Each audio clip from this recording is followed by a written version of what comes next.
When Alyssa Farman left Dragonstone in search of adventure, she stole 3 dragon eggs from the closely guarded hatchery deep in the heart of the mountains. By the time the thief had been noted, weeks had passed and Alyssa was long gone, along with any hope of finding the missing eggs. Rhaena Targaryen looked fruitlessly for them before flying her dragon across Blackwater Bay to inform her brother King Jaehaerys of the missing eggs. The matter worried the king and his council deeply. After the doom of Valyria, the Targaryens were the only dragon riders left in the world. It was the heart of their power. The idea of another power in Westeros, or even overseas in Essos, managing to hatch the 3 dragon eggs was a situation that had to be avoided at all costs. The devastation of 2 warring factions with dragons had not been seen since the days of old Valyria, and would cause an untold amount of bloodshed. King Jaehaerys and his council saw 2 outcomes. If the dragon eggs hatched, there'd be no chance that the owner of the 3 baby dragons would be able to keep them a secret for long. Word would spread and fast. If that happened, the king decided he'd fly with the bigger Targaryen dragons to wherever the hatchlings were and kill them before they could even have a chance to grow and become a real threat.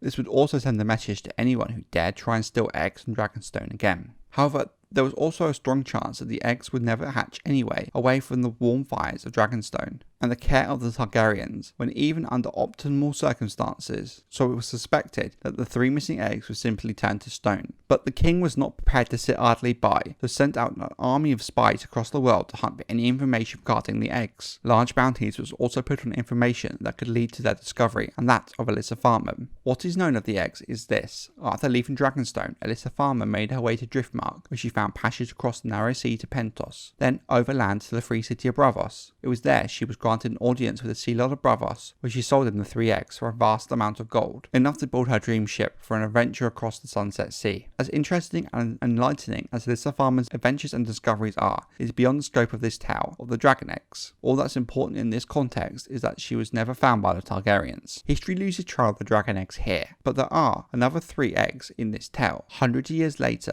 Illyrio Mopatis purchases 3 stone dragon eggs as a gift for Daenerys Targaryen for her wedding to Khal Drogo. These eggs are able to hatch by Daenerys, birthing 3 dragons into the world once more. There is no information to confirm that these are the same eggs Alyssa Farman sold. Being the same number of eggs in the same part of the world she took them to, and having them turned to stone, it does line up well with them being the eggs that would one day be given to Daenerys. I like this idea a lot. I think there's a lot of evidence for it, and I think it's a great link back to the main books. I also like the idea that in a way, what was stolen from the Targaryens was eventually returned to them, and that the short-term issue the stolen eggs caused the Targaryens will later be the genesis of their re-emergence of the house with Daenerys. I mean, there's always a possibility that Alyssa's eggs are not the same as Daenerys, but things just seem to line up too well. There was even some early copies of the book with a promo line about Daenerys' dragon eggs that was later replaced with a line related to Maegor. So what do you think about this? Do you think that Daenerys' eggs and the eggs Alyssa Farman stole are the same? Let me know in the comments.